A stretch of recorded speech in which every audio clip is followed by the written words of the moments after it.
ჩვენთვის ძალიან მოულოდნელად გავიდა ძალიან სწრაფად დრო, ამიტომ ვერც მივხვდით რომ ამდენი დრო არის გასული 15 წელი ფესტივალიდან 5 წელი მუზეუმიდან. ფოტოგრაფიის განვითარების იმედი გვაქვს რომ ჩვენი წვლილი შეგვაქვს განვითარდეს იმისთვის რომ განვითარდეს მედიუმი და იმისთვის რომ ამ მედიუმის შესაძლებლობები გამოვიყენოთ ყველა მათ ვინც ფოტოგრაფიაში მუშაობს და მათ ვისაც შესაძლებლობა გვეძლევა ფოტოგრაფიის მეშვეობით ცოტა მეტი გავიგოთ იმ სამყაროზე რომელშიც ვცხოვრობთ ჩვენ თავზე და მით უმეტეს დღევანდელ დღეს როდესაც არა მხოლოდ ლოკალურად ჩვენთან ჩვენ ქვეყანაში არამედ სოფლიოში მნიშვნელოვანი ცვლილებები მიდის და ძვრები და თითქოს სოფლიო წესრიგი იცვლება სწორედ აი ამ ყველაფერზე დასაკვირვებლად არის ფოტოგრაფია საუკეთესო მედიუმი ამიტომ ალბათ სხვა გვერდიდან უნდა გითხრათ თუ ჩვენი მუშაობა, რომელიც უკვე 15 წელია გრძელდება და ბოლო 5 წლის განმავლობაში გაორმაგდა კიდევაც მუზეუმით და ისეთი რაღაცა მცდელობით ინსტიტუციონალიზაცია გაუკეთოთ ჩვენ აქტივობებს, ვინმე გვერდიდან უნდა თქვას როგორ განვითარდა ფესტივალი ჩვენ და მუზეუმი ჩვენ იმედი გვაქვს რომ და მე პირადად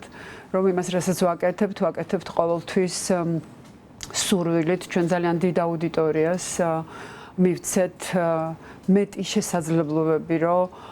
მეტად უფრო ყურადღებით დააკვირდნენ რა ხდება ჩვენს ირგვლივ და რა არის ჩვენი გარემო პოლიტიკური, სოციალური, კულტურული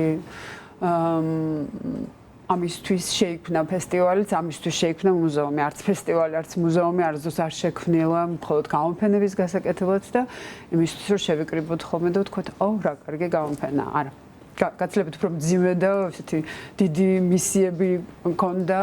აღებული თავის თავზე ორივე პლატფორმას. პროგრამა მსოფლიოს ყველაზე პრესტიჟულ და ძველ ფოტოსააგენტოსთან მაგნუმ ფოტოს კოლაბორაციით შეიქმნა. რომ გვიამბოთ, როგორ მოხდა მაგნუმთან თანამშრომლობა და რა გავლენას მოახდენს მათი ჩართულობა წლევანდელ ფესტივალზე?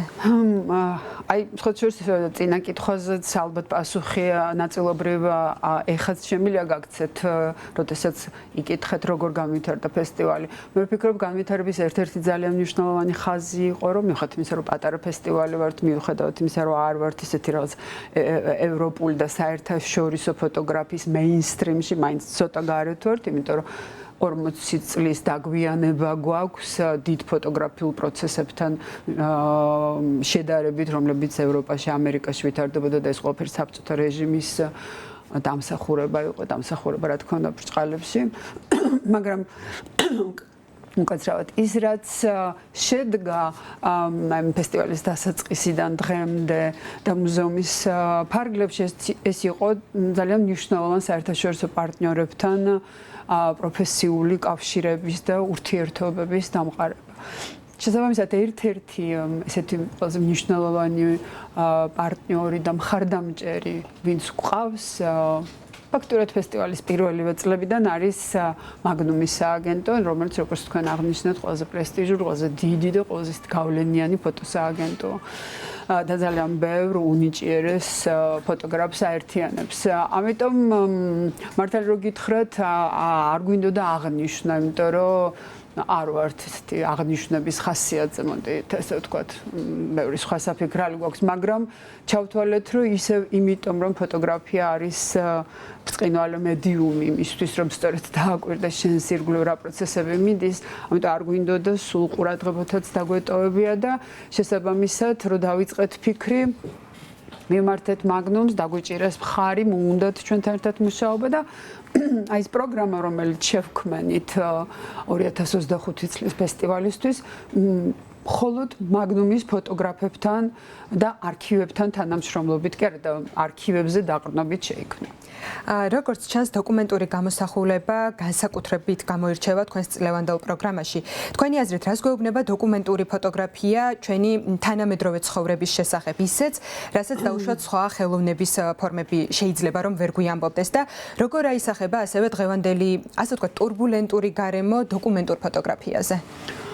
დოკუმენტურ ფოტოგრაფიაზე турბულენტური გარემო და გლობალური მასშტაბით აისახება ისე, რომ მეტი და მეტი ფოტოგრაფი ცდილობს ამ турბულენტურ გარემოს თვალეადევნოს და თან ობიექტური და თან ძალიან პერსონალური, ესეთი სუბიექტური კუთხიდან აჩვენოთ. ახლა დიდი ფოტოგრაფია სწორედ ეს არის, ხო? ასე ვთქვათ, სიმართლე არის, მაგრამ ამ სიმართლის გადმოსაცემად ყველა განსაკუთრებული ფოტოგრაფი თავის ფორმას პოულობს.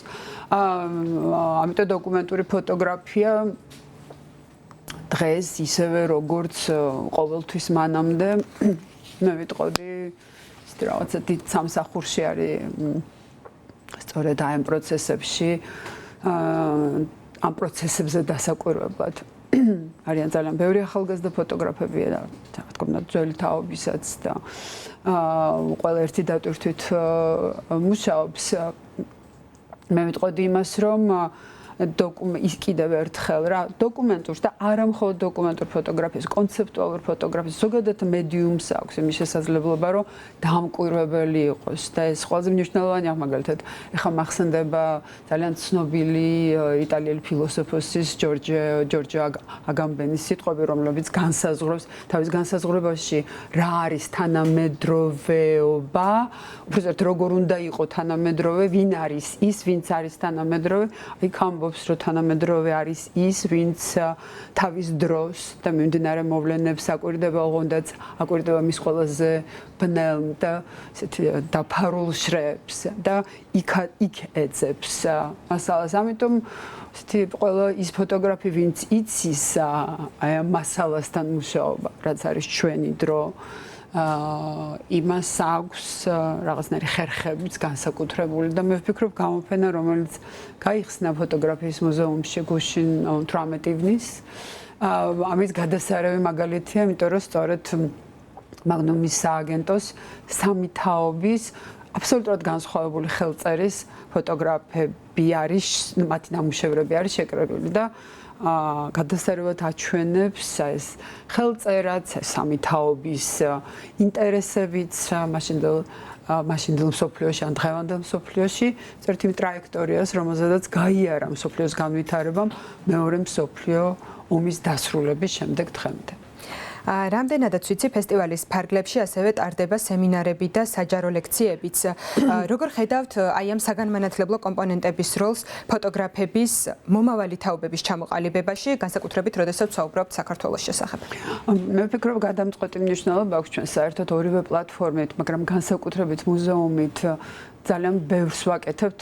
საგანმანათლებლო მიმართულებით. და არა მარტო თბილისში, არამედ რეგიონებშიც, იმიტომ ესეთი დეცენტრალიზაცია ჩვენი სახელოვნებო და საგანმანათლებლო აქტივობების და პროგრამების ერთ-ერთი ისეთი უმნიშვნელოვანესი კომპონენტი გახდა მუზეუმის ესეთი მთლიან კონცეფციაში. და ის რომ შესაძლებლობა გვეძლევა და ამისთვის მადლობა ყველა მხარდამჭერს, შესაძლებლობა გვეძლევა, რომ თქვა, ისეთი ფოტოგრაფი, როგორც არის ანტუან დაგატა, ფრანგი ფოტოგრაფი მაგნუმის ასევე წევრი, დავპატიჟოთ არა მხოლოდ გამოფენისთვის, არამედ დავპატიჟოთ იმისთვის, რომ ვორქშოპები ჩაატაროს და განსაკუთრებით ახალგაზრდა ქართველ ფოტოგრაფებს მიეცეთ შესაძლებლობა მასთან ერთად ეს რამდენიმე დღე გაიარონ და შესაბამისად მიიღონ ძალიან ბევრი ახალი შესაძლებლობა, რომ გაიხსნან განვითარებისთვის, მე ვფიქრობ, რომ გადამწყვეტი როლი აქვს. ამის გარეშე ძალიან რთული არის განვითარების